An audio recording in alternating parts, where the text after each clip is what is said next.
তার আগে আমি অ্যানাউন্সমেন্টটা দিয়ে দিই যে আপনারা যে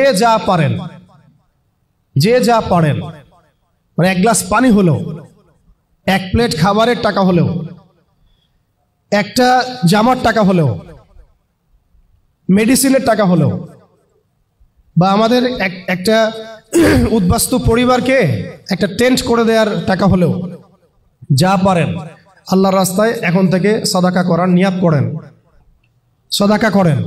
সামনে ঈদ উল আজহা আসছে।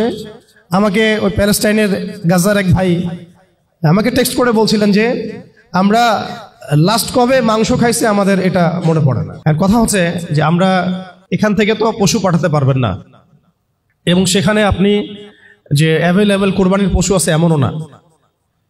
ইভেন আমরা যে অর্থগুলো পাঠানোর চেষ্টা করছি, এই অর্থগুলো দিয়ে যে সরাসরি দোকান থেকে তারা খাবার কিনে খাবে এমন সিচুয়েশনও নাই। গতকাল যেখানে পানি এবং খাবার বিতরণ করা হয়েছে তার 10 কিলোমিটারের মধ্যে মিসাইল পড়েছে, 10 কিলোমিটারের মধ্যে, 10 কিলোমিটারের মধ্যে। তো আমি জিজ্ঞাসা করলাম যে আপনারা কিভাবে তাহলে খাবার মেক করছেন? তো তারা সেখানে খাবারের যে ম্যাটেরিয়ালসগুলো আছে, কিছু ম্যাটেরিয়ালস যেমন কিছু চাল বা কিছু ডাল বা কিছু শস্য, এগুলো কোনো কোনো জায়গায় উৎপন্ন করা যায়, হচ্ছে। আবার কেউ হয়তো ত্রাণ পাঠাচ্ছেন, কেউ সেল করছে। সিচুয়েশনটা খুব ডিফিকাল্ট, এটা বোঝানো যাচ্ছে না। সেগুলো তারা নিয়ে খাবার মেক করে, খাবার তৈরি করে family to family, door to door খাবার পৌঁছে দিয়ে আসেন। এমন না যে আপনি সুপার শপে গেলেন, খাবার নিলেন, চলে আসলেন। তাই আমি আজকে, এর আগে হয়তো এভাবে আমি আহ্বান করি নাই, বাট আজকে এভাবে খোলামেলায় আমি পুরো দেশবাসীর কাছে আহ্বান করছি, অনলাইনের মাধ্যমেও, যে আমরা আসন্ন কুরবানি ঈদে আমরা চেষ্টা করি, আমাদের তো কুরবানি মানে নফসের কুরবানি তো আছেই, পশুর কুরবানি তো আছেই, প্রবৃত্তির কুরবানি আছেই, আমরা আমাদের মাল কুরবানি করার চেষ্টা করি ইনশাআল্লাহ। এই ঈদে না হয় আপনি 1 লাখ টাকা দামে গরু কেনার দরকার নাই, আপনি না হয় 50,000 টাকা দামে গরু কিনেন, কুরবানি হবে না, বাকি টাকাটা গাজায় পাঠায় দেন। এই দিয়ে আপনি 5টা খাসি না দিয়ে 1টা খাসি দেন, বাকি টাকাটা পাঠায় দেন। এই দিয়ে এমন ফিকির করি আমরা, আমাদের আয়ের অন্তত ধরেন আয়ের 10%, মোট আয়ের 10% করে যদি আমরা সবাই দেওয়ার চেষ্টা করি, আমার মনে হয় আমরা এখান থেকে কোটি কোটি টাকার ফান্ড পাঠাতে পারবো ইনশাআল্লাহ।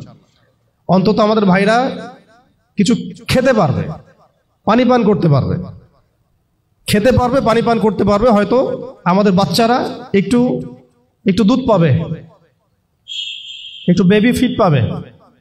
বাচ্চাদেরকে যে মায়েরা খাওয়াবেন, সেই মায়েদের তো বুকের দুধও শুকিয়ে গেছে। কি খাওয়াবেন তারা চিকিৎসা নিতে গেলে হাসপাতালে বোম মারা হচ্ছে। বাচ্চারা শরণার্থী শিবিরে খেলাধুলা করছে, ওখানে বোম মারা হচ্ছে। অন্তত পক্ষে যতটুকু আমাদের পক্ষে সম্ভব, এইটুকু যদি আমরা না করি, ওয়াল্লাহি আল্লাহর কসম করে বলতেছি, কাল কিয়ামতের মাঠে আমরা কেউ এর দায়মুক্ত হতে পারবো না। আপনি এটা বিশ্বাস করেন যে কাল কিয়ামতের মাঠে আমাদেরকে আল্লাহ পাক অবশ্যই জিজ্ঞাসা করবেন এটা নিয়ে। ইচ অ্যান্ড এভরি ইন্ডিভিজুয়াল মুসলিমকে আল্লাহ পাক জিজ্ঞাসা করবেন। তো আমরা কিছুই করতে পারছি না, অন্তত পক্ষে আমাদের ভাইদের জন্য এই ঈদে একটা প্রজেক্ট আমরা হাতে নিয়েছি, যাতে আমরা ত্রাণটা পাঠাতে পারি। আপনারা চেষ্টা করেন, যার যা আছে এটা দিয়ে আমাদের সাথে শরীক হওয়ার চেষ্টা করেন, আল্লাহ পাক তৌফিক দান করেন।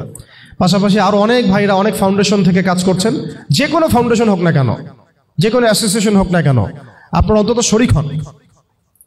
শরীক হন। আমরা বাংলাদেশ থেকে এর আগে রোহিঙ্গাদেরকে আমরা আশ্রয় দেখিয়ে দিয়েছিলাম যে আমরা 10 লাখ রোহিঙ্গার দায়িত্ব নিয়েছিলাম। যখন সরকার এনজিওরা আসে নাই, তখনও কিন্তু বাংলার মানুষকে খাইয়েছে, তাদেরকে কাপড় দিয়েছে, তাই নাই, তাবু নির্মাণ করে দিয়েছে। এটার মিসাল আমাদের আছে, ওই কলিজা আমাদের আছে না?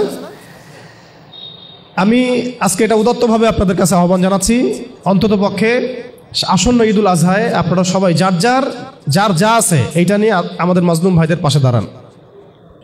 আল্লাহ পাক তৌফিক দান করেন, আমিন।